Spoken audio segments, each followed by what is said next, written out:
Hello students, good morning. Myself doctor Shalini Pandey और UGC net home science previous year question की इस video series में आपका स्वागत है। आइए आज का क्वेश्चन देखते हैं। ये क्वेश्चन यूजीसी नेट ने जून 2025 में पूछा है। इसमें पूछा गया है कि arrange the following steps of Maillard reaction in correct sequence. Maillard reaction की जो है उसके जो स्टेप्स हैं उनको अरेंज करने के लिए कहा गया है। तो आइए जानते हैं मिलार्ड रिएक्शन के बारे में। तो अगर हम मिलार्ड रिएक्शन को देखें, मिलार्ड रिएक्शन एक तरह की नॉन एंजाइमेटिक ब्राउनिंग के अंतर्गत आती है। तो अब प्रश्न उठता है कि ब्राउनिंग क्या होती है। तो आइए पहले ब्राउनिंग को समझते हैं। तो ब्राउनिंग वह अभिक्रिया है जिसके द्वारा हमारे खाद्य पदार्थों का रंग भूरे रंग का हो जाता है। तो ब्राउनिंग दो कारणों से होती है। एक तो है एंजाइम्स के कारण, जिसे हम कहते हैं एंजाइमेटिक ब्राउनिंग। तो एंजाइमेटिक ब्राउनिंग के लिए एंजाइम्स पॉलीफिनॉल ऑक्सीडेज इंपॉर्टेंट होता है और इस कारण से यह ब्राउनिंग होती है।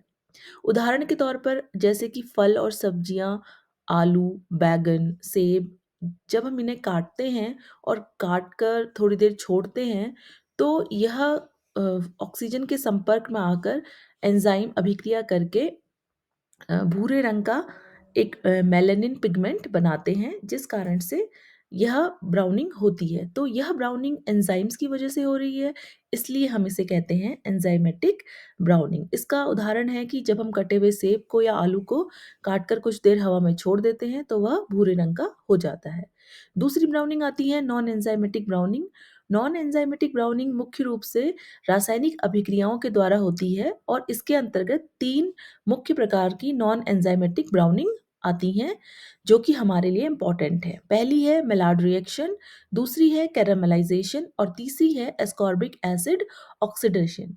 तो जब हम कैरामलाइजेशन की बात करते हैं तो कैरामलाइजेशन की अभिक्रिया जब हम चीनी को या शर्करा को गर्म करते हैं 160 डिग्री सेल्सियस से अधिक तापमान पर, शुगर को गर्म करने पर उसमें एक भूरे रंग का एक कलर क्या हो जाता है, डेवलप हो जाता है।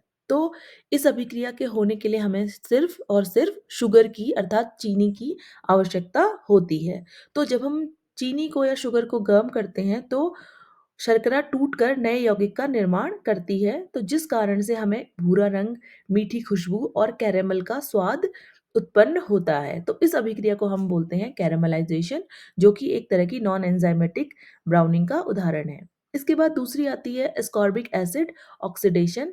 जब एस्कॉर्बिक एसिड ऑक्सीडेशन की बात करते हैं तो हम देखते हैं कि फ्रूट जूसेस हैं या फिर नींबू पानी है, उसको अगर हम कुछ देर के लिए छोड़ दें या फिर हमें उन्हें स्टोर करके रखें तो जो एस्कॉर्बिक एसिड होता है वो डिहाइड्रोक्सी एस्कॉर्बिक एसिड में बदल जाता है और वह हमें एक भूरे रंग का पिगमेंट देता है। तो जिस कारण से जो हमारे फ्रूट जूसेस हैं या नींबू पानी है उसका जो टेस्ट है वह खराब हो जाता है और वो हमें एक कड़वा सा टेस्ट देता है। तो एस्कॉर्बिक एसिड जो ब्राउनिंग है या एस्कॉर्बिक एसिड का जो ऑक्सीडेशन है वह भी एक तरह की नॉन एंजाइमेटिक ब्राउनिंग का ही उदाहरण है। आइए अब तीसरी देखते हैं मिलार्ड रिएक्शन, जिस पे क्वेश्चन पूछा गया है।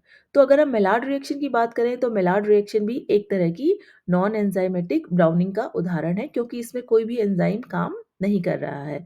तो मेलार्ड रिएक्शन अभिक्रिया के होने के लिए रिड्यूसिंग शुगर जैसे कि ग्लूकोज और लैक्टोज की आवश्यकता होती है, प्लस अमाइनो एसिड्स की आवश्यकता होती है।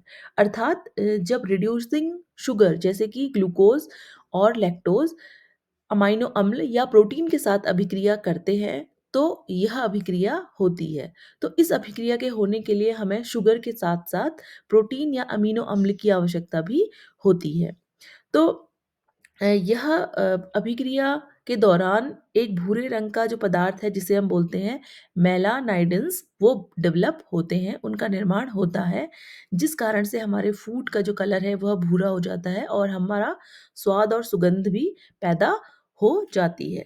तो इस नॉन एंजाइमेटिक ब्राउनिंग की खोज फ्रांसीसी वैज्ञानिक लुई मिलार्ड के द्वारा की गई थी 1912 में, इसीलिए इसे मिलार्ड रिएक्शन कहा जाता है। यह अभिक्रिया फूड साइंस में इसलिए इम्पोर्टेंट है क्योंकि इसके द्वारा भोजन के रंग, स्वाद और सुगंध का विकास होता है, जिस कारण जिस कारण से हमें इसे फूड साइंस में पढ़ने की ज़रूरत होती है। यह अभिक्रिया कैरामलाइजेशन से अलग होती है। कैरामलाइजेशन में भी भूरा रंग विकसित हो रहा है, लेकिन कैरामलाइजेशन के लिए हमें सिर्फ और सिर्फ शर्करा की आवश्यकता होती है। लेकिन मेलार्ड अभिक्रिया के होने के लिए हमें शर्करा के साथ साथ प्रोटीन या अमीनो अम्ल की आवश्यकता भी होती है। तो अगर हम मेलार्ड रिएक्शन की विभिन्न स्टेजेस या अवस्थाओं के बारे में देखें, तो उसका जो पहली अवस्था होती है वह होती है कंडेंसेशन, या हिंदी में जिसे हम कहते हैं संघनन। तो इस अभिक्रिया इस स्टेप में क्या होता है कि जो रिड्यूसिंग शुगर है, जैसे कि ग्लूकोज है या फ्रक्टोज है, वह अमीनो जो फ्री अमीनो ग्रुप होता है अमीनो अम्ल का, उसके साथ अभिक्रिया करती हैं और अभिक्रिया करके एक शिफ्ट बेस विकसित करती हैं। उसके बाद दूसरा जो स्टेप्स होता है वह होता है अमाडोरी और हेंस रीअरेंजमेंट या पुनर्विन्यास। तो इस स्टेज में क्या होता है, जो शिफ्ट बेस होता है वह रीअरेंज होता है और अमाडोरी प्रोडक्ट्स डेवलप होते हैं। तो अमाडोरी प्रोडक्ट्स जो डेवलप होते हैं वह होते हैं ग्लूकोज से, यानी कि एल्डोज शुगर के द्वारा ये विकसित होते हैं। और हाइंस प्रोडक्ट डेवलप होते हैं हमारे कीटोज शुगर से, जैसे कि फ्रक्टोज से।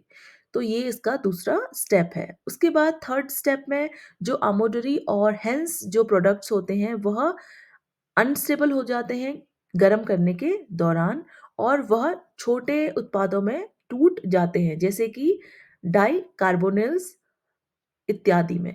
तो ये फ्रेगमेंटेशन इसका तीसरा स्टेप है। तो ये जो फ्रेगमेंटेशन होता है इसके द्वारा यहाँ पर फ्लेवर और अरोमा क्या होता है, विकसित होता है। उसके बाद जो अगला स्टेप आता है वो है डिग्रेडेशन, स्ट्रैकर डिग्रेडेशन या स्ट्रैकर अपघटन। तो इस अभिक्रिया में क्या होता है कि जो डाई कार्बोनिल कंपाउंड्स होते हैं जो फ्रेगमेंटेशन से हमें प्राप्त हुए हैं, वह अमीनो एसिड के साथ अभिक्रिया करते हैं और इस अभिक्रिया के दौरान एल्डिहाइड्स और कार्बन डाइऑक्साइड प्रोड्यूस होती है। तो उदाहरण के तौर पर अगर हम देखेंगे तो जो स्ट्रेकर एल्डिहाइड्स होते हैं वह रोस्टेड जो हमारे खाद्य उत्पाद होते हैं, भुने हुए जो उत्पाद होते हैं, उनको एक नटी सा एक फ्लेवर प्रदान करने का काम करते हैं। उसके बाद आती है लास्ट जो स्टेप है वो है हमारा पॉलीमराइजेशन। तो अंत में क्या होता है कि जो छोटे छोटे स्मॉल मॉलिक्यूल्स हैं जो पुराने प्रीवियस स्टेप्स में बने हैं, वह पॉलीमराइजेशन की प्रक्रिया के द्वारा मेलानोइडिन्स का फॉर्मुलेशन करते हैं।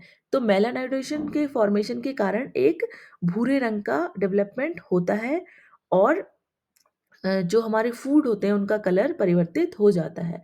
उदाहरण के तौर पे देखें तो जब हम ब्रेड बनाते हैं, ब्रेड को सेकते हैं, उसकी बेकिंग करते हैं, तो उसकी जो क्रस्ट होती है वह भूरे रंग की बन जाती है, जो कि मेलार्ड रिएक्शन का एक उदाहरण है।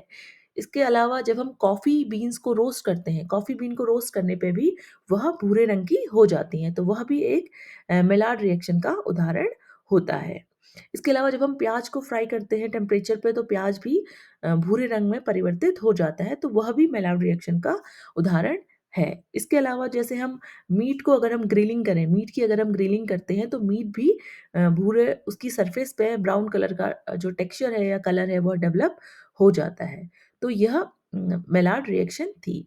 तो अब इसको जानने के बाद इस क्वेश्चन को आप इजीली सॉल्व कर सकते हैं। तो राइट आंसर है इसका थर्ड वाला, बी, सी, ई, डी और ए। तो सबसे पहले हमारी जो मेलार्ड रिएक्शन है उसमें सबसे पहले जो हो रहा है वो हो रहा है कंडेंसेशन, संघनन, जहाँ पर हमारे अमीनो ग्रुप के साथ हमारे शुगर रिएक्ट कर रहे हैं। उसके बाद दूसरा स्टेप है उसमें आमोदरी और हेंस जो प्रोडक्ट्स हैं वह डेवलप हो रहे हैं।